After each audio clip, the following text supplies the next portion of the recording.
से जो टॉपिक है हम लोग का बलों के त्रिभुज का नियम, law of triangle of forces. ठीक है, तो बलों के त्रिभुज का नियम क्या है इसके बारे में हम लोग जानेंगे। सबसे पहले हम लोग समझ लेते हैं कि यहाँ पे क्या बताया गया है। ठीक है, हम लोग करते हैं इसको पहले पढ़ते हुए समझते हुए चलते हैं, फिर हम लोग डायग्राम को समझेंगे। देखिए यहाँ बताया गया इस नियम के अनुसार, किस नियम के अनुसार? बलों के त्रिभुज के नियम के अनुसार किसी पिंड के किसी बिंदु पर लगे हुए तीन बलों को परिमाण और दिशा में यदि एक त्रिभुज की क्रम से ली गई तीन भुजाओं द्वारा निरूपित किया जा सके तो ये तीनों बल संतुलन यानी कि साम्य अवस्था में होंगे। तो त्रिभुज का नियम क्या है? त्रिभुज का नियम ये कहा गया है, अगर किसी पिंड पे, अगर कोई भी पिंड है, कोई भी बॉडी है, इसके किसी बिंदु पर तीन बल इस प्रकार से लग रहे हों, ठीक है, किनके परिमाण और दिशा को लेते हुए किसी त्रिभुज की रचना की जा सके, तो हम कह सकते हैं कि तीनों बल आपस में संतुलन की अवस्था में है। ठीक है, जैसे एग्जाम्पल के लिए यहाँ फिगर दिखाया गया है जिसका जो केंद्र है, जो बिंदु है ओ है, और यहाँ पे तीन बल लिया गया है पी, क्यू और आर। ठीक है, इनको परिमाण और दिशा में, परिमाण का मतलब होता है मैग्नीट्यूड, जैसे कि पी जो हो वो 10 न्यूटन हो, ठीक है, 10 न्यूटन इसका मैग्नीट्यूड हो गया। इसी प्रकार से क्यू का भी कुछ मान हो, इसी प्रकार से आर का भी कुछ मान हो, वो मैग्नीट्यूड हो गया। डायरेक्शन आप समझें, दिशा इस दिशा में है और ये क्यू इस दिशा में है और आर इस डायरेक्शन में है। ठीक है, तो त्रिभुज के नियम में यही कहा गया है, यदि किसी पिंड के किसी बिंदु पर तीन बल इस प्रकार से कार्य कर रहे हो कि उनके परिमाण और दिशा में यदि एक त्रिभुज की रचना की जा सके तो उसे हम तीनों बलों को संतुलन की अवस्था में कहेंगे। ठीक है, तो यहाँ पे हम लोग देखेंगे ओ से इस डायरेक्शन में पी लग रहा है। ठीक है, ठीक है, और मैग्नीट्यूड क्या होता है? मैग्नीट्यूड इसकी लंबाई से यहाँ पर रिप्रेजेंट किया जा रहा है। ठीक है, तो इस डायरेक्शन में क्या लग रहा है? पी बल लग रहा है। तो इसको हम त्रिभुज बनाने के प्रयास करेंगे, तो इस वाले बल को उठा करके हम ए से बी तक लगाते हैं। देखेंगे वो डायरेक्शन क्या है, सेम टू सेम वही डायरेक्शन है। ठीक है, उसके बाद इस डायरेक्शन में क्या लग रहा है? क्यू बल लग रहा है। अब इसी डायरेक्शन को उठा करके हम यहाँ पे लगा दिए। देखिए दिशा क्या है, एकदम वही है जो दिशा वहां पर थी। ठीक है, अब क्यू नीचे की दिशा में लग रहा है, ठीक है, तो वही हम यहाँ से यहाँ तक मिला दिए। ठीक है, तो हम देखेंगे यहाँ पर एक त्रिभुज का निर्माण हो रहा है, A B C, triangle A B C का निर्माण हो रहा है। इस प्रकार से हम कह सकते हैं कि तीनों बल आपस में क्या है? संतुलन की अवस्था में हैं। अगर परिमाण और दिशा में लेने पर त्रिभुज का निर्माण नहीं होता तो इसे हम संतुलन की अवस्था में नहीं मानते। ठीक है, क्योंकि त्रिभुज का निर्माण हो जा रहा है, इसीलिए हम कह रहे हैं कि तीनों बल संतुलन की अवस्था में है। और यही त्रिभुज का नियम भी है, बलों के त्रिभुज का नियम भी है। ठीक है, तो ये चीज यहाँ पे समझनी थी जिन्हें हम लोगों ने समझ लिया। एग्जाम में आएगा इसका डिफिनेशन लिखने के लिए, तो हम इसका यही डिफिनेशन लिखेंगे जिस प्रकार से यहाँ पे लिखा गया है, और जिस प्रकार से यहाँ पे फिगर बना है, इन दोनों फिगर को यहाँ पे बना देंगे। ठीक है, अब बात आती है कि ये डिफिनेशन हो गया, इसे अगर हम लोग को प्रूव करना हो, सिद्ध करना हो, तो किस प्रकार से हम इसे सिद्ध करके बता सकते हैं कि तीनों बल जिनसे हम त्रिभुज की रचना कर रहे हैं यह वास्तव में संतुलन की अवस्था में ही होगा। इसे हम किस प्रकार से सिद्ध कर सकते हैं, इन चीजों को अब हमें देखना है। तो देखिए यहाँ पे हम लोग सीखेंगे किस प्रकार से हम इस बात को कह सकते हैं कि किसी बिंदु पर लगने वाले तीन बलों को परिमाण और दिशा में लेने पर एक त्रिभुज की रचना होगी। अगर ऐसा होता है और तीनों बल संतुलन की अवस्था में होगा, ये बात हम किस तरीके से कर सकते हैं यहाँ पे हम लोग समझेंगे। ठीक है, देखिए इस इमेज में क्या किया गया है कि यहाँ पे जो तीन बल एक बिंदु पर लग रहे हैं, इनकी सहायता से ए से बी तक पी को लिया गया है, और बी से सी तक क्यू को लिया गया है, और सी से ए तक आर को लिया गया है। ठीक है, तो ये एक ट्रायंगल बना है। ठीक है, क्योंकि ट्रायंगल बन गया है इस नाते हम इसको कह रहे हैं कि तीनों बल पी क्यू बार संतुलन की अवस्था में है। अब हम लोग क्या करते हैं, इसे समांतर चतुर्भुज बनाने के लिए बी से सी के समांतर दूसरी लाइन खींचते हैं ए से डी, ठीक है, और डी से सी पी ए बी के समांतर खींचते हैं। यहाँ पे हम कह सकते हैं कि ए बी समांतर है किसके, डी सी के, और ए डी समांतर है किसके, बी सी के। या फिर दूसरे शब्दों में कह सकते हैं कि ए बी बराबर है डी सी के, जो कि क्या है पी है, और ए डी बराबर है बी सी के, जो कि क्या है क्यू है। ठीक है, तो यहाँ पे हम लोग देखेंगे जो ट्रायंगल, ये वाला ट्रायंगल है, मतलब कि ट्रायंगल ए बी सी, इसका रिजल्टेंट क्या बन रहा है, इसका जो परिणामी है वो आर बन रहा है। और दूसरा जो ट्रायंगल है वो क्या बन रहा है, ट्रायंगल ए बी डी, तो ए सी डी, इसका परिणामी जो बन रहा है वो आर डैश बन रहा है। ठीक है, दोनों के परिणामी में अंतर क्या है, हम लोग अगर ध्यान से देखेंगे तो इसका परिणामी की दिशा नीचे की तरफ है और इसके परिणामी की दिशा ऊपर की तरफ है, तो इसमें आर डैश लगाया गया है। ठीक है, अगर हम लोग समझने के प्रयास करें तो ये दोनों बल आर और आर डैश एक ही क्रिया रेखा पर कार्य कर रहे हैं, लेकिन दोनों की दिशा बराबर है। क्योंकि दोनों आर आर है, यानी दोनों का मैग्नीट्यूड भी आपस में बराबर है। तो हम जानते हैं अगर कोई बल एक ही क्रिया रेखा पे काम करे और उसकी दिशा विपरीत हो, तो वो एक दूसरे के प्रभाव को निरस्त कर देते हैं। अगर एक दूसरे के प्रभाव को निरस्त कर देते हैं तो इसका मतलब ये होता है कि वो आपस में संतुलन की अवस्था में हैं। ठीक है, निरस्त कैसे कर देंगे कि आर डैश का मान भी अगर 10 न्यूटन हो और आर का मान भी 10 न्यूटन हो, ठीक है, और वो एक ही क्रिया रेखा पे काम कर रहे हो, एक इस दिशा में काम कर रहा है और एक इस दिशा में काम कर रहा है, ठीक है, तो क्या होगा कि कोई भी काम नहीं हो पाएगा। ठीक है, तो एक दूसरे को निरस्त कर देंगे, एक पॉजिटिव हो जाएगा और एक निगेटिव हो जाएगा, और दोनों को टोटल करेंगे तो क्या हो जाएगा, जीरो हो जाएगा, यानी इसका प्रभाव क्या हो जाएगा, जीरो हो जाएगा। जब इनका प्रभाव जीरो हो जाता है तो तीनों बल आपस में संतुलन में होंगे, ये चीज सिद्ध हो जाता है। ठीक है, जो हमने बात आपको बताई है वही चीज यहाँ पर थियोरी में लिखा हुआ है, और यही चीज आपको एग्जाम में भी लिख करके आना है। ठीक है, आगे बढ़ते हैं लोग।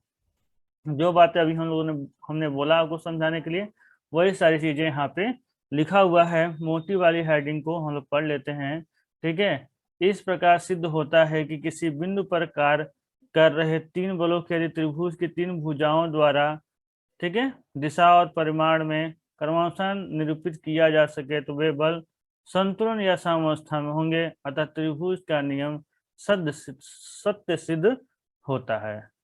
ठीक है, आगे देखिए, बलों के त्रिभुज नियम का दूसरा रूप। ठीक है, दूसरा रूप क्या है, यहाँ पे हम लोग सदिश योग विधि का प्रयोग करते हैं। ठीक है, सदिश योग विधि का प्रयोग करके हम लोग यहाँ सत्यापित करते हैं कि तीनों बल आपस में संतुलन की अवस्था में हैं। सदिश का मतलब समझते हैं, जैसे कि हम पैमाना मान लेते हैं, अगर 10 न्यूटन है, 10 न्यूटन को बल को खींचने के मान लेते हैं कि 2 न्यूटन बराबर 1 सेंटीमीटर। ठीक है, ऐसे पैमाना मान के हम लोग लाइन खींचते जाते हैं। ठीक है, और उसको अगर आपस में जोड़ करके दिशा और परिमाण में एक त्रिभुज की रचना की जा सके तो हम कह सकते हैं कि तीनों बल आपस में संतुलन की अवस्था में है। ठीक है, आगे देखते हैं हम लोग। ये चीज जो है आपसे एग्जाम में पूछी जाने की संभावना बहुत ही कम है।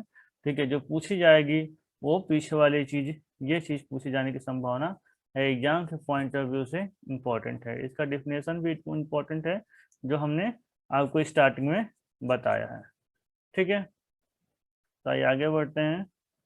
देखिए, बलों के त्रिभुज नियम का विलोम, जो हमने अभी नियम पढ़ा, त्रिभुज का नियम पढ़ा, बलों के त्रिभुज का नियम, उसका विलोम क्या है।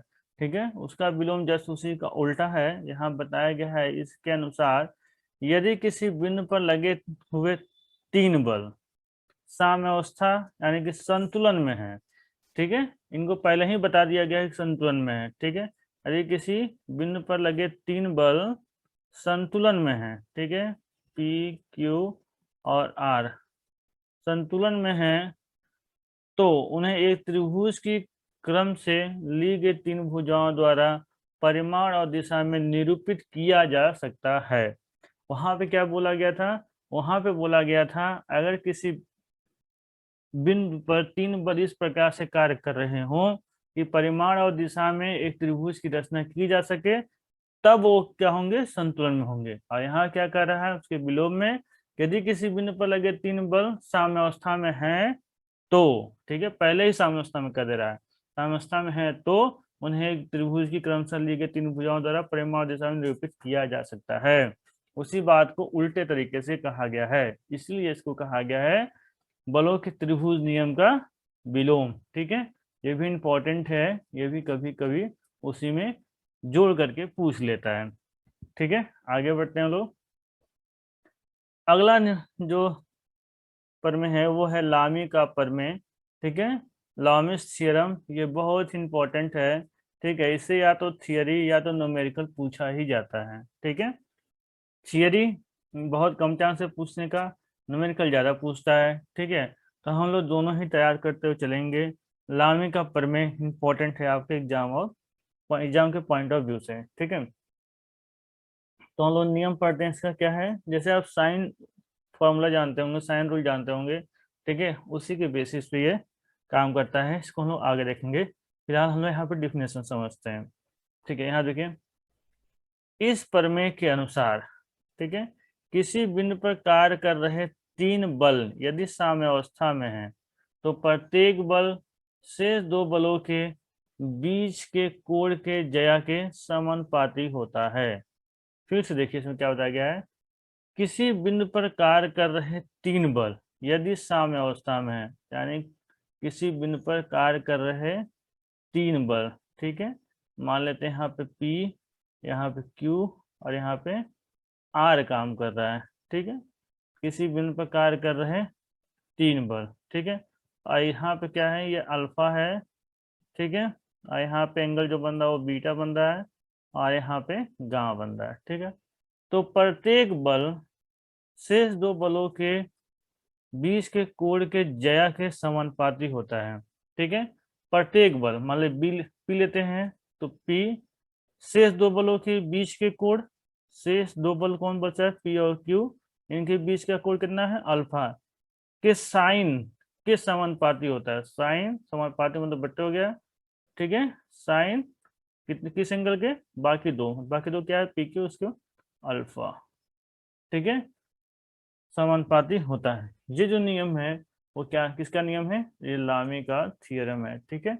इसी प्रकार से हम दूसरे बल के लिए भी निकाल सकते हैं, क्यू बाई दूसरा, ये एक बल हो गया, बाकी दो बल कौन है? पी और क्यू, उनके बीच का एंगल क्या है? बीटा, तो यहाँ लिख सकते हैं साइन बीटा।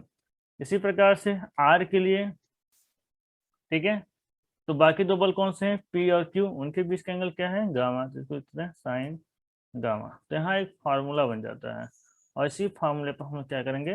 न्यूमेरिकल लगाएंगे, ठीक है। अथवा, अथवा क्या कह रहा है? किसी बिंदु पर लगे तीन बल यदि संतुलन में है, ठीक है, तो प्रत्येक बल का के परिमाण का शेष दो बलों के बीच के कोण की ज्या के समान के ज्या से अनुपात स्थिर होता है, ठीक है। हम लोग क्या करेंगे? पहला और डिफिनेशन याद कर लेंगे, ठीक है। ये हमारे एग्जाम के लिए काफी इंपॉर्टेंट है, इस बात का ध्यान रखना है, ठीक है। इस फार्मूले को हम लोग आगे देखते हैं। आपको ये वाला डिफिनेशन, पहली वाली डिफिनेशन अपने नोटबुक में नोट कर लेनी है, ठीक है। देखिए, अब जो उसने कहा है उसी के अनुसार यहाँ पे फार्मूला बनाया गया है, ठीक है। P by sine alpha equal to Q by sine beta equal to R by sine gamma. क्यों? क्योंकि हमने इसको इस तरीके से लिया था, फिगर क्या हुआ था, जो P है एक बल है, Q दूसरा बल और R जो है तीसरा बल। P के सामने एंगल कितना है? वो अल्फा है, ठीक है, बाकी दो बलों के बीच में। और क्यू, क्यू के सामने एंगल क्या है, बीटा है, बाकी दो बलों के बीच में। अगर आर लेंगे तो बाकी दो बलों के बीच में एंगल क्या होगा, गामा होगा। ये मान करके हम इस फॉर्मूले को लिखते हैं, ठीक है, इस फॉर्मूले का यूज होगा, ठीक है। तो आपको ये थियरी लिखते हुए और ये फॉर्मूला लिख करके एग्जाम में आना है, साथ में ये वाला इमेज भी आपको बना देना है, ठीक है, तो आपको फुल मार्क्स वहाँ पे मिल जाएंगे, ठीक है। आगे देखते हैं, ठीक है। अब आगे क्या करना है, प्रूव करना है किस तरीके से लामिस थ्योरम को हम लोग प्रूव करेंगे कि ये चीज लास्ट में आता है, ठीक है। तो हम लोग करेंगे क्या है, जो तीन बल लग रहे हैं यहाँ पे देखेंगे, यहाँ पे क्या है, बिंदु ओ है, और यहाँ से एक बल लग रहा है वो पी लग रहा है, और दूसरा बल क्या लग रहा है, आर लग रहा है, सॉरी क्यू लग रहा है, और तीसरा बल इधर की तरफ आर लग रहा है, जो हमने अभी देखा था।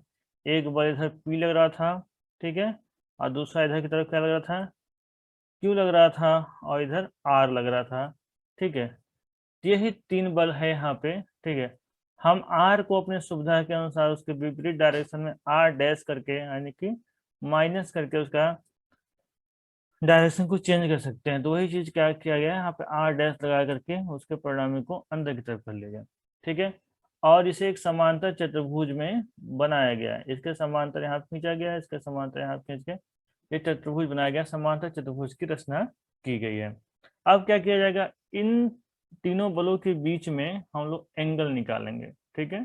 तीनों बलों के बीच में हम कोण ज्ञात करेंगे। तो हम लोग देखेंगे क्या चीज, कि यहाँ पे अल्फा है, ठीक है, और यहाँ पे बीटा है, और इनके बीच में क्या है, गामा है, ठीक है। तो हम लोग एक ट्रेंगल लेंगे यहाँ पे, ठीक है, और वहां से इसको साइन फार्मूला लगाएंगे। साइन फार्मूला क्या होता है, ये हमारा ये वाला जो फार्मूला है, ये साइन फार्मूला है, a by sine a, b by sine b, equal to c by sine capital c, ठीक है। तो ये साइन फार्मूला है, इसी पे हम लोग क्या करेंगे, इसको रखेंगे, ठीक है। अब देखिए, जो ए है वो क्या हो जा रहा है, ओ ए, ओ ए, ये जो है हमारा भुजा ए है, ठीक है। उसके बाद ए सी, यहाँ लिख लेते हैं, ये भुजा ए है, ये बी है, और ये सी भुजा है, ठीक है। तो अब हम लोग एंगल निकालेंगे। अगर इस ट्रेंगल में एंगल निकालें तो ये एंगल कितना होगा, इसको जरा साफ कर लेते हैं, उसके बाद हम लोग समझने की कोशिश करेंगे, ठीक है। कुछ चीजें हम लोग को समझ में आ गई हैं, तो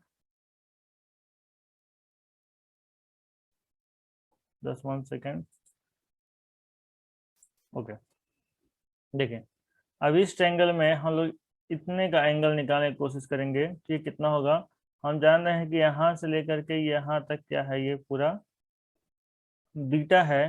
तो हम ये जानते हैं कि यहाँ से यहाँ तक कितना होगा, 180 होगा, क्योंकि एक लाइन पे कितना डिग्री को बनता है, 180 डिग्री का बनता है, और इसमें इतना कितना है, बीटा है, तो इतना कितना हो जाएगा, वो हो जाएगा 180 माइनस बीटा, ठीक है। वो क्या हो जाएगा, 180 माइनस बीटा, तो यहाँ पे क्या लिखा गया है, 180 माइनस बीटा, ठीक है। इसी प्रकार से अगर यहाँ पे गामा है इतना, तो टोटल कितना होता है, 180 होता है, इतना कितना होगा, यहाँ पे 180 माइनस गामा हो जाएगा, वही चीज यहाँ पर भी हो जाएगी, ठीक है, 180 माइनस अल्फा। तो इसके अंदर के तीनों हम लोग को मिल गया, एक का मान आया है 180 माइनस बीटा, यहाँ का मान है 180 माइनस गामा, और यहाँ का मान है 180 माइनस अल्फा, ठीक है। अब जहाँ ए है, यहाँ की भुजा ए है जिसका बल का मान पी है, ठीक है, और ये भुजा बी है जिसका मान क्यू है, इस वाले का यहाँ पे, ठीक है, और ये सी है तो सी का मान क्या है, आर है, ठीक है। इसी को हम लोग यहाँ पे रख देंगे, त्रिभुज ओ ए सी में जया सुतैन साइन फॉर्मूला लगाने पर क्या हो जाएगा, ओ ए बाई साइन 180 माइनस अल्फा, ठीक है, ये वाला फॉर्मूला लेंगे, ये वाला, ठीक है। अगर sine 180 minus beta equal to O C by sine 180 minus gamma, ठीक है, यानी इसका मान कितना है, इसका पी है, ये क्या है क्यू, और ये आर। जब साइन 180 होता है तो बस उसके सामने वाला आ जाता है, ठीक, जब 90 होगा तो ये चेंज होकर कॉस हो जाता है। ठीक है, तो हम लिख सकते हैं P by sine alpha equal to Q by sine beta equal to R by sine gamma. ठीक है, तो ये फॉर्मूला हमारा बन करके आ जाता है। तो आपको प्रूव करने के लिए जब आएगा तो आपको ज़्यादा परेशान नहीं होना है। आपको करना क्या है, इस फिगर को अपने दिमाग में बस रखना है और उस फिगर को साइन फार्मूले पर पुट कर देना है, वहां से वैल्यू निकाल करके, और अपने आप ही ये डेरिवेशन हो जाएगा। ठीक है, ये प्रूफ हमारे बताने से नहीं आएगा। ठीक है, हम बता रहे हैं, आप जब तक एक बार आप बैठ के खुद नहीं करेंगे इसको तब तक ये नहीं होने वाला है। ठीक है, तो आप इसके प्रूफ के लिए एक कॉपी पेन लेके बैठिए और इस इमेज को ड्रा करिए, साइन फार्मूले पर पुट करके अपने एक बार, दो बार, तीन बार करने की कोशिश करिए, तब ये चीज हो जाएगी। ठीक है, देखिए यहाँ बताया गया है R equal to R dash है। ठीक है, इस बात का भी ध्यान रखना है, बस वहां पर डायरेक्शन चेंज हो रहा है। ठीक है, वैल्यू सेम है, तो इसको करने की कोशिश करिएगा, तब जाके आप डेरिवेशन कर पाएंगे। डेरिवेशन भी एग्जाम के पॉइंट ऑफ व्यू से इम्पोर्टेंट है। या तो थियरी पूछेगा, थियरी में आपको डिफिनेशन और साथ में इसका प्रूव करना होगा। ठीक है, और जब न्यूमेरिकल पूछेगा तो वहां पर न्यूमेरिकल करना होगा। ठीक है, तो यहाँ पे हम लोगों ने देखा लामिस थ्योरम का प्रूफ। ठीक है, तो यहाँ पे देखिए, इस फिगर को आप अच्छे से याद कर लीजिएगा और ये फार्मूला आपको निकाल के लेके आना है। ठीक है, इस फिगर को आपको एकदम याद कर लेना है। लॉमिस थ्योरम आएगा तो ये हमें बना करके आके साइन फॉर्मूला लगा करके ये चीज़ फाइनली लेकर हमें आ जानी है। ये आपको एकदम तैयार कर लेना है, बिल्कुल भी तो भटकना नहीं है। ठीक है, लॉमिस का भी जब पर भी नाम आएगा तो आपको पता होना चाहिए कि हाँ P बाई साइन अल्फा आएगा। ठीक है, Q बाई साइन बीटा आएगा और R बाई साइन गामा आएगा। और यहाँ पे एक बार हमेशा तीन बलों की बात होगी। ठीक है, और साथ में तीन एंगल भी चाहिए होगा। ठीक है, ये चीज हमेशा याद रखना है। आगे बढ़ते हैं लोग, देखिए लामी के परिमेय का विलोम, अब इसका भी विलोम है। इसका विलोम क्या है, ये चीज हम लोग देखते हैं यहाँ पे। यहाँ बताया गया किसी बिंदु पर कार्य कर रहे तीन बल यदि इस प्रकार हैं, किसी बिंदु पर कार्य कर रहे तीन बल अगर इस प्रकार हैं, ठीक है, कि प्रत्येक बल शेष दो बलों के बीच के कोण की ज्या के समानुपाती हैं, तो तीनों बल संतुलन में होंगे। ठीक है, जस्ट अपोजिट जो ट्रायंगल का नियम हम लोग पढ़े थे, उसमें पहले कहा जा रहा था कि अगर किसी बिंदु पर कार्य कर रहे हैं, अगर त्रिभुज बनता है तो संतुलन में होंगे, और यहाँ पे अगर त्रिभुज बनते हैं तब ये संतुलन में होंगे। वही चीज अपोजिट कही गई है और वही चीज यहाँ भी कहा गया है। ठीक है, तो कंफ्यूज नहीं होना, विलोम वाले कंसेप्ट में कंफ्यूज नहीं होना है। इसको अपने से एक से दो बार जब पढ़ेंगे, दोनों के अंतर को समझने की कोशिश करेंगे, तो अच्छे से ये चीज समझ में आ जाएगा। इसमें पहले ही कहा दिया जा रहा है, उसमें देखिए इस्लामिक के थ्योरम में क्या कहा गया है, यहाँ देखिए कि किसी बिंदु पर कार्य कर रहे तीन बल यदि साम्य अवस्था में है। ठीक है, कहा गया है किसी बिंदु पर कार्य कर रहे तीन बल यदि साम्य अवस्था में, यानी पहले ही साम्य अवस्था का केस आ रहा है। ठीक है, और यहाँ पे क्या हो रहा है, यहाँ पे लास्ट में कहा जा रहा है कि तीनों संतुलन में होंगे। ठीक है, वहां पहले ही कहा जा रहा है साम्यावस्था में, यहाँ लास्ट में कह रहा है कि तीनों संतुलन में होंगे। ठीक है, यही चीज का अंतर है। ठीक है, आगे देखते हैं। नेक्स्ट जो हेडिंग है हमारे पास वो है बल बहुभुज का नियम। इसे हम लोग नेक्स्ट टॉपिक में कर लेंगे, नेक्स्ट वीडियो में कवर कर लेंगे। ठीक है, इसका प्रूफ भी है। ठीक है, उसके बाद हम लोग कुछ न्यूमेरिकल देखेंगे, इसके बेसिस पे लॉमिस थ्योरी पे कुछ न्यूमेरिकल देखेंगे। ठीक है, तो आज के लिए बस इतना ही रहने देते हैं, नेक्स्ट वीडियो हम लोग नेक्स्ट टॉपिक करेंगे। ठीक है, बल बहुभुज का नियम। ओके, आज के लिए बस इतना ही, थैंक यू। सॉल्व करेंगे। ठीक है, तो आज हम लोग स्टार्ट करेंगे नेक्स्ट टॉपिक से, जो टॉपिक है हम लोग का बलों के त्रिभुज का नियम, law of triangle of forces. ठीक है, तो बलों के त्रिभुज का नियम क्या है, इसके बारे में हम लोग जानेंगे। सबसे पहले हम लोग समझ लेते हैं कि यहाँ पे क्या बताया गया है। ठीक है, हम लोग करते हैं इसको पहले पढ़ते हुए समझते हुए चलते हैं, फिर हम लोग डायग्राम को समझेंगे।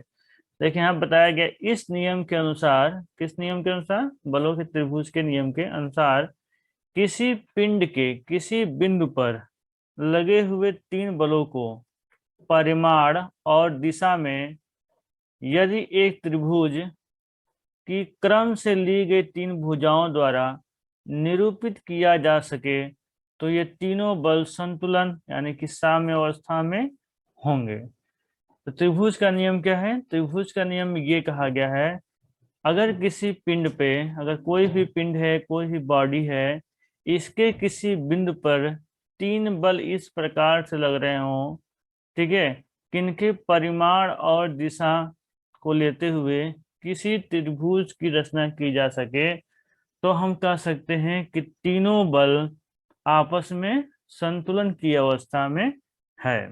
ठीक है, जैसे एग्जाम्पल के लिए यहाँ फिगर दिखाया गया है जिसका जो केंद्र है, जो बिंदु है ओ है, और यहाँ पर तीन बल लिया गया है पी, क्यू और आर। ठीक है, इनको परिमाण और दिशा में, परिमाण का मतलब होता है मैग्नीट्यूड, जैसे कि पी जो हो वो 10 न्यूटन हो, ठीक है, 10 न्यूटन इसका मैग्नीट्यूड हो गया। इसी प्रकार से क्यू का भी कुछ मान हो, इसी प्रकार से आर का भी कुछ मान हो, वो मैग्नीट्यूड हो गया। डायरेक्शन आप समझ हैं, दिशा इस दिशा में है और ये क्यू इस दिशा में है और आर इस डायरेक्शन में है। ठीक है, तो त्रिभुज के नियम में यही कहा गया है, यदि किसी पिंड के किसी बिंदु पर तीन बल इस प्रकार से कार्य कर रहे हो कि उनके परिमाण और दिशा में यदि एक त्रिभुज की रचना की जा सके, तो उसे हम तीनों बलों को संतुलन की अवस्था में कहेंगे। ठीक है, तो यहाँ पे हम लोग देखेंगे ओ से इस डायरेक्शन में पी लग रहा है। ठीक है, ठीक है, और मैग्नीट्यूड क्या होता है? मैग्नीट्यूड इसकी लंबाई से यहाँ पर रिप्रेजेंट किया जा रहा है। ठीक है, तो इस डायरेक्शन में क्या लग रहा है? पी बल लग रहा है। तो इसको हम त्रिभुज बनाने के प्रयास करेंगे, तो इस वाले बल को उठा करके हम ए से बी तक लगाते हैं, देखेंगे वो डायरेक्शन क्या है, सेम टू सेम वही डायरेक्शन है। ठीक है, उसके बाद इस डायरेक्शन में क्या लग रहा है? क्यू बल लग रहा है। अब इसी डायरेक्शन को उठा करके हम यहाँ पे लगा दिए, देखिए दिशा क्या है, एकदम वही है जो दिशा वहां पर थी। ठीक है, अब क्यू नीचे की दिशा में लग रहा है, ठीक है, तो ही हम यहाँ से यहाँ तक मिला दिए। ठीक है, तो हम देखेंगे यहाँ पर एक त्रिभुज का निर्माण हो रहा है, A B C, triangle A B C का निर्माण हो रहा है। इस प्रकार से हम कह सकते हैं कि तीनों बल आपस में क्या है, संतुलन की अवस्था में हैं। अगर परिमाण और दिशा में लेने पर त्रिभुज का निर्माण नहीं होता, तो इसे हम संतुलन की अवस्था में नहीं मानते। ठीक है, क्योंकि त्रिभुज का निर्माण हो जा रहा है, इसीलिए हम कह रहे हैं कि तीनों बल संतुलन की अवस्था में है, और यही त्रिभुज का नियम भी है, बलों के त्रिभुज का नियम भी है। ठीक है, तो ये चीज यहाँ पे समझनी थी, जिन्हें हम लोगों ने समझ लिया। एग्जाम में आएगा इसका डिफिनेशन लिखने के लिए, तो हम इसका यही डिफिनेशन लिखेंगे जिस प्रकार से यहाँ पे लिखा गया है, और जिस प्रकार से यहाँ पे फिगर बना है, इन दोनों फिगर को यहाँ पे बना देंगे। ठीक है, अब बात आती है कि ये डिफिनेशन हो गया, इसे अगर हम लोग को प्रूव करना हो, सिद्ध करना हो, तो किस प्रकार से हम इसे सिद्ध करके बता सकते हैं कि तीनों बल जिनसे हम त्रिभुज की रचना कर रहे हैं यह वास्तव में संतुलन की अवस्था में ही होगा। इसे हम किस प्रकार से सिद्ध कर सकते हैं, इन चीजों को अब हमें देखना है। तो देखिए यहाँ पे हम लोग सीखेंगे किस प्रकार से हम इस बात को कह सकते हैं कि किसी बिंदु पर लगने वाले तीन बलों को परिमाण और दिशा में लेने पर एक त्रिभुज की रचना होगी। अगर ऐसा होता है और तीनों बल संतुलन की अवस्था में होगा, ये बात हम किस तरीके से कर सकते हैं, यहाँ पे हम लोग समझेंगे। ठीक है, देखिए इस इमेज में क्या किया गया है कि यहाँ पे जो तीन बल एक बिंदु पर लग रहे हैं, इनकी सहायता से ए से बी तक पी को लिया गया है, और बी से सी तक क्यू को लिया गया है, और सी से ए तक आर को लिया गया है। ठीक है, तो ये एक ट्रायंगल बना है। ठीक है, क्योंकि ट्रायंगल बन गया है, इस नाते हम इसको कह रहे हैं कि तीनों बल पी क्यू बार संतुलन की अवस्था में है। अब हम लोग क्या करते हैं, इसे समांतर चतुर्भुज बनाने के लिए बी से सी के समांतर दूसरी लाइन खींचते हैं, ए से डी। ठीक है, और डी से सी पी ए बी के समांतर खींचते हैं। यहाँ पे हम कह सकते हैं कि ए बी समांतर है किसके, डी सी के, और ए डी समांतर है किसके, बी सी के। या फिर दूसरे शब्दों में कह सकते हैं कि ए बी बराबर है डी सी के, जो कि क्या है पी है, और ए डी बराबर है बी सी के, जो कि क्या है क्यू है। ठीक है, तो यहाँ पे हम लोग देखेंगे जो ट्रायंगल, ये वाला ट्रायंगल है, मतलब कि ट्रायंगल ए बी सी, इसका रिजल्टेंट क्या बन रहा है, इसका जो परिणामी है वो आर बन रहा है। और दूसरा जो ट्रायंगल है वो क्या बन रहा है, ट्रायंगल ए बी डी, तो ए सी डी, इसका परिणामी जो बन रहा है वो आर डैश बन रहा है। ठीक है, दोनों के परिणामी में अंतर क्या है, हम लोग अगर ध्यान से देखेंगे तो इसका परिणामी की दिशा नीचे की तरफ है और इसके परिणामी की दिशा ऊपर की तरफ है, तो इसमें आर डैश लगाया गया है।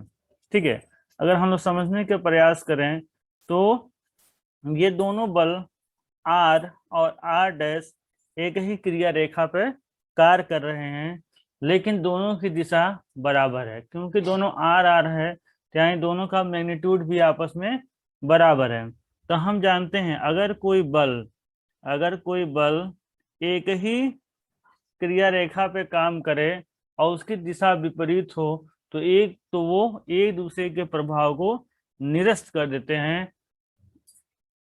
अगर एक दूसरे के प्रभाव को निरस्त कर देते हैं तो इसका मतलब ये होता है कि वो आपस में संतुलन की अवस्था में हैं। ठीक है, निरस्त कैसे कर देंगे कि आर डैश का मान भी अगर 10 न्यूटन हो और आर का मान भी 10 न्यूटन हो, ठीक है, और वो एक ही क्रिया रेखा पे काम कर रहे हो, एक इस दिशा में काम कर रहा है और एक इस दिशा में काम कर रहा है, ठीक है, तो क्या होगा कि कोई भी काम नहीं हो पाएगा। ठीक है, तो एक दूसरे को निरस्त कर देंगे, एक पॉजिटिव हो जाएगा और एक निगेटिव हो जाएगा, और दोनों को टोटल करेंगे तो क्या हो जाएगा, जीरो हो जाएगा, यानी इसका प्रभाव क्या हो जाएगा, जीरो हो जाएगा।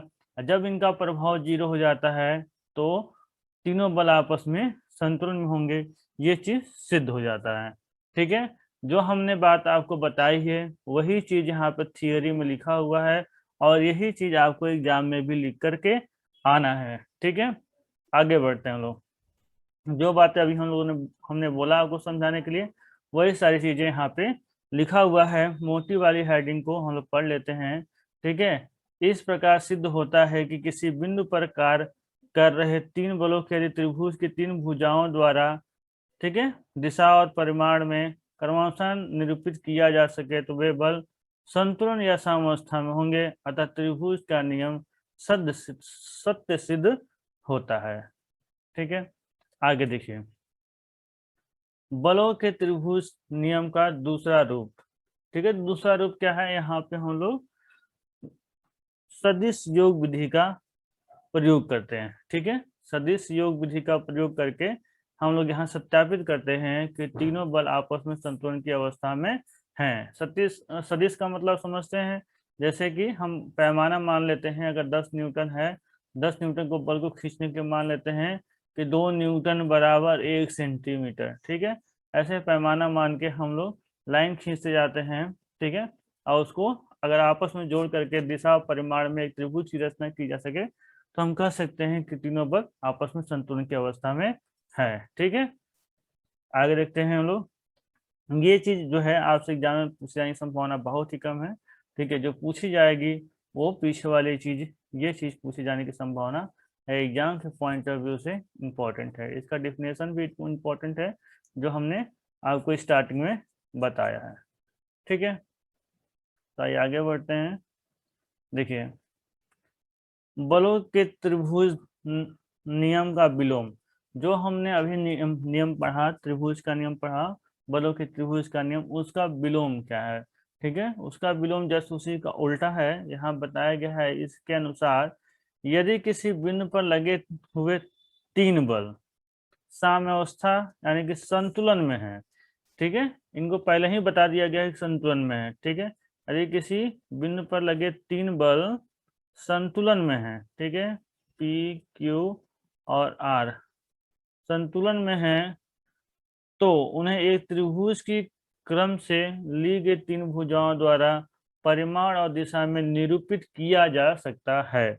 वहां पे क्या बोला गया था, वहां पे बोला गया था अगर किसी बिंदु पर तीन बल इस प्रकार से कार्य कर रहे हों कि परिमाण और दिशा में एक त्रिभुज की रचना की जा सके, तब वो क्या होंगे, संतुलन में होंगे। और यहाँ क्या कर रहा है उसके विलोम में, यदि किसी बिंदु पर लगे तीन बल साम्यावस्था में हैं तो, ठीक है, पहले ही साम्यावस्था में कर दे रहा है, साम्यावस्था में है तो उन्हें एक त्रिभुज की क्रमशः ली गई तीन भुजाओं द्वारा परिमाण और दिशा में निरूपित किया जा सकता है। उसी बात को उल्टे तरीके से कहा गया है, इसलिए इसको कहा गया है बलों के त्रिभुज नियम का विलोम। ठीक है, ये भी इंपॉर्टेंट है, ये भी कभी कभी उसी में जोड़ करके पूछ लेता है। ठीक है, आगे बढ़ते हैं लोग। अगला जो प्रमेय है वो है लामी का प्रमेय। ठीक है, लामिस थ्योरम, ये बहुत इंपॉर्टेंट है। ठीक है, इससे या तो थियरी या तो न्यूमेरिकल पूछा ही जाता है। ठीक है, थियरी बहुत कम चांस है पूछने का, न्यूमेरिकल ज्यादा पूछता है। ठीक है, तो हम लोग दोनों ही तैयार करते हुए चलेंगे। लामी का प्रमेय इंपॉर्टेंट है आपके एग्जाम और एग्जाम के पॉइंट ऑफ व्यू से। ठीक है, तो हम लोग नियम पढ़ते हैं इसका क्या है। जैसे आप साइन फॉर्मूला जानते होंगे, साइन रूल जानते होंगे, ठीक है, उसी के बेसिस पे ये काम करता है। इसको हम लोग आगे देखेंगे, फिलहाल हम लोग यहाँ पे डिफिनेशन समझते हैं। ठीक है, यहाँ देखिए, इस प्रमेय के अनुसार, ठीक है, किसी बिंदु पर कार्य कर रहे तीन बल यदि साम्यावस्था में है तो प्रत्येक बल शेष दो बलों के बीच के कोण के ज्या के समानुपाती होता है। फिर से देखिए इसमें क्या बताया गया है, किसी बिंदु पर कार्य कर रहे तीन बल यदि साम्यावस्था में है, यानी किसी बिंदु पर कार्य कर रहे तीन बल, ठीक है, मान लेते हैं यहाँ पे P, यहाँ पे Q और यहाँ पे R काम कर रहा है। ठीक है, किसी बिंदु पर कार्य कर रहे तीन बल, ठीक है, और यहाँ पे क्या है, ये अल्फा है। ठीक है, और यहाँ पे एंगल जो बन रहा है वो बीटा बन रहा है, और यहाँ पे गामा बन रहा है। ठीक है, तो प्रत्येक बल शेष दो बलों के बीच के कोण के ज्या के समानुपाती होता है। ठीक है, प्रत्येक बल, मान ली पी लेते हैं तो पी शेष दो बलों के बीच के कोण, शेष दो बल कौन बचा है, पी और क्यू, इनके बीच का कोण कितना है, अल्फा, के साइन के समानुपाती होता है। साइन समानुपाती मतलब बट्टे हो गया। ठीक है, साइन कितने किस एंगल के, बाकी दो क्या है, पी क्यू उसको अल्फा। ठीक है, समानुपाती होता है। ये जो नियम है वो क्या, किसका नियम है, ये लामी का थ्योरम है। ठीक है, इसी प्रकार से हम दूसरे बल के लिए भी निकाल सकते हैं, क्यू बाई दूसरा, ये एक बल हो गया, बाकी दो बल कौन है, पी और क्यू, उनके बीच का एंगल क्या है, बीटा, तो यहाँ लिख सकते हैं साइन बीटा।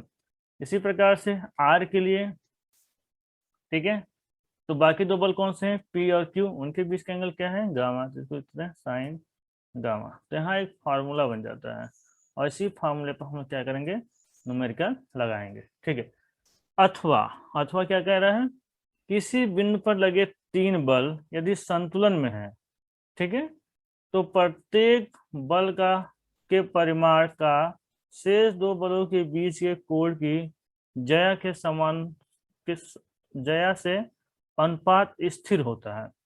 ठीक है, हम लोग क्या करेंगे, पहला और डिफिनेशन याद कर लेंगे। ठीक है, ये हमारे एग्जाम के लिए काफी इंपॉर्टेंट है, इस बात का ध्यान रखना है। ठीक है, इस फार्मूले को हम लोग आगे देखते हैं। आपको ये वाला डिफिनेशन, पहली वाली डिफिनेशन अपने नोटबुक में नोट कर लेनी है। ठीक है, देखिए, अब जो उसने कहा है उसी के अनुसार यहाँ पे फॉर्मूला बनाया गया है। ठीक है, P by sine alpha equal to Q by sine beta equal to R by sine gamma. क्यों, क्योंकि हमने इसको इस तरीके से लिया था, फिगर क्या हुआ था, जो P है एक बल है, Q दूसरा बल, और R जो है तीसरा बल। P के सामने एंगल कितना है, वो अल्फा है। ठीक है, बाकी दो बलों के बीच में, और Q के सामने एंगल क्या है, बीटा है, बाकी दो बलों के बीच में। अगर R लेंगे तो बाकी दो बलों के बीच में एंगल क्या होगा, गामा होगा। ये मान करके हम इस फॉर्मूले को लिखते हैं। ठीक है, इस फॉर्मूले का यूज होगा। ठीक है, तो आपको ये थियरी लिखते हुए और ये फॉर्मूला लिख करके एग्जाम में आना है।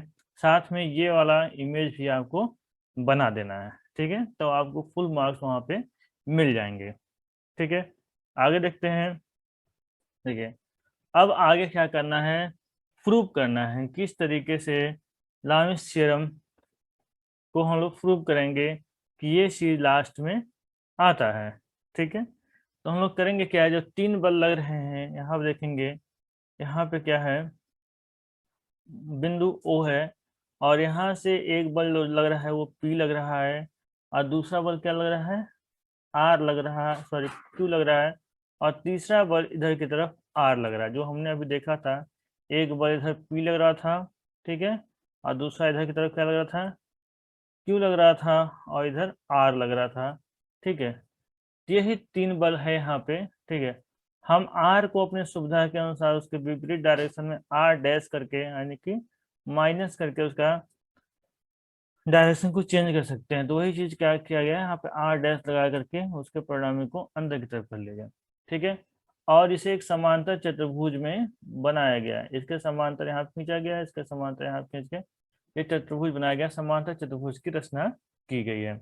अब क्या किया जाएगा, इन तीनों बलों के बीच में हम लोग एंगल निकालेंगे। ठीक है, तीनों बलों के बीच में हम कोण ज्ञात करेंगे। तो हम लोग देखेंगे क्या चीज, कि यहाँ पे अल्फा है, ठीक है, और यहाँ पे बीटा है, और इनके बीच में क्या है, गामा है। ठीक है, तो हम लोग एक ट्रेंगल लेंगे यहाँ पे, ठीक है, और वहां से इसको साइन फार्मूला लगाएंगे। साइन फार्मूला क्या होता है, ये हमारा ये वाला जो फार्मूला है, ये साइन फार्मूला है, a by sine a, b by sine b, equal to c by sine capital c. ठीक है, तो ये साइन फार्मूला है, इसी पे हम लोग क्या करेंगे, इसको रखेंगे। ठीक है, अब देखिए, जो ए है वो क्या हो जा रहा है, ओ ए, ओ ए, ये जो है हमारा भुजा ए है। ठीक है, उसके बाद ए सी, यहाँ लिख लेते हैं, ये भुजा ए है, ये बी है, और ये सी भुजा है। ठीक है, तो अब हम लोग एंगल निकालेंगे। अगर इस ट्रेंगल में एंगल निकालें तो ये एंगल कितना होगा, इसको जरा साफ कर लेते हैं, उसके बाद हम लोग समझने की कोशिश करेंगे। ठीक है, कुछ चीजें हम लोग को समझ में आ गई हैं। तो 1 सेकेंड, ओके, देखिए, अब इस ट्रायंगल में हम लोग इतने का एंगल निकालने की कोशिश करेंगे, तो ये कितना होगा, हम जान रहे हैं कि यहाँ से लेकर के यहाँ तक क्या है, ये पूरा बीटा है। तो हम ये जानते हैं कि यहाँ से यहाँ तक कितना होगा, 180 होगा, क्योंकि एक लाइन पे कितना डिग्री को बनता है, 180 डिग्री का बनता है, और इसमें इतना कितना है, बीटा है, तो इतना कितना हो जाएगा, वो हो जाएगा 180 माइनस बीटा। ठीक है, वो क्या हो जाएगा, 180 माइनस बीटा। तो यहाँ पे क्या लिखा गया है, 180 माइनस बीटा। ठीक है, इसी प्रकार से अगर यहाँ पे गामा है इतना, तो टोटल कितना होता है, 180 होता है, इतना कितना होगा, यहाँ पे 180 माइनस गामा हो जाएगा। वही चीज यहाँ पर भी हो जाएगी। ठीक है, 180 माइनस अल्फा। तो इसके अंदर के तीनों हम लोग को मिल गया। एक का मान आया है 180 माइनस बीटा, यहाँ का मान है 180 माइनस गामा, और यहाँ का मान है 180 माइनस अल्फा। ठीक है, अब जहाँ ए है, यहाँ की भुजा ए है जिसका बल का मान पी है। ठीक है, और ये भुजा बी है जिसका मान क्यू है, इस वाले का यहाँ पे। ठीक है, और ये सी है, तो सी का मान क्या है, आर है। ठीक है, इसी को हम लोग यहाँ पे रख देंगे। त्रिभुज ओ ए सी में जया सुतन साइन फॉर्मूला लगाने पर क्या हो जाएगा, ओ ए बाई साइन 180 माइनस अल्फा। ठीक है, ये वाला फॉर्मूला लेंगे, ये वाला। ठीक है, अगर sine 180 minus beta equal to O C by sine 180 minus gamma. ठीक है, यानी इसका मान कितना है, इसका पी है, ये क्या है, क्यू, और ये आर। जब साइन 180 होता है तो बस उसके सामने वाला आ जाता है। ठीक, जब 90 होगा तो ये चेंज होकर कॉस हो जाता है। ठीक है, तो हम लिख सकते हैं P by sine alpha equal to Q by sine beta equal to R by sine gamma. ठीक है, तो ये फॉर्मूला हमारा बन करके आ जाता है। तो आपको प्रूव करने के लिए जब आएगा तो आपको ज़्यादा परेशान नहीं होना है। आपको करना क्या है, इस फिगर को अपने दिमाग में बस रखना है, और उस फिगर को साइन फार्मूले पर पुट कर देना है, वहां से वैल्यू निकाल करके, और अपने आप ही ये डेरिवेशन हो जाएगा। ठीक है, ये प्रूफ हमारे बताने से नहीं आएगा। ठीक है, हम बता रहे हैं, आप जब तक एक बार आप बैठ के खुद नहीं करेंगे इसको तब तक ये नहीं होने वाला है। ठीक है, तो आप इसके प्रूफ के लिए एक कॉपी पेन लेके बैठिए और इस इमेज को ड्रा करिए, साइन फार्मूले पर पुट करके अपने एक बार, दो बार, तीन बार करने की कोशिश करिए, तब ये चीज हो जाएगी। ठीक है, देखिए यहाँ बताया गया है r equal to r dash है। ठीक है, इस बात का भी ध्यान रखना है, बस वहां पर डायरेक्शन चेंज हो रहा है। ठीक है, वैल्यू सेम है, तो इसको करने की कोशिश करिएगा, तब जाके आप डेरिवेशन कर पाएंगे। डेरिवेशन भी एग्जाम के पॉइंट ऑफ व्यू से इंपॉर्टेंट है। या तो थियरी पूछेगा, थियरी में आपको डिफिनेशन और साथ में इसका प्रूव करना होगा। ठीक है, और जो न्यूमेरिकल पूछेगा तो वहां पर न्यूमेरिकल करना होगा। ठीक है, तो यहाँ पे हम लोगों ने देखा लामिस थ्योरम का प्रूफ।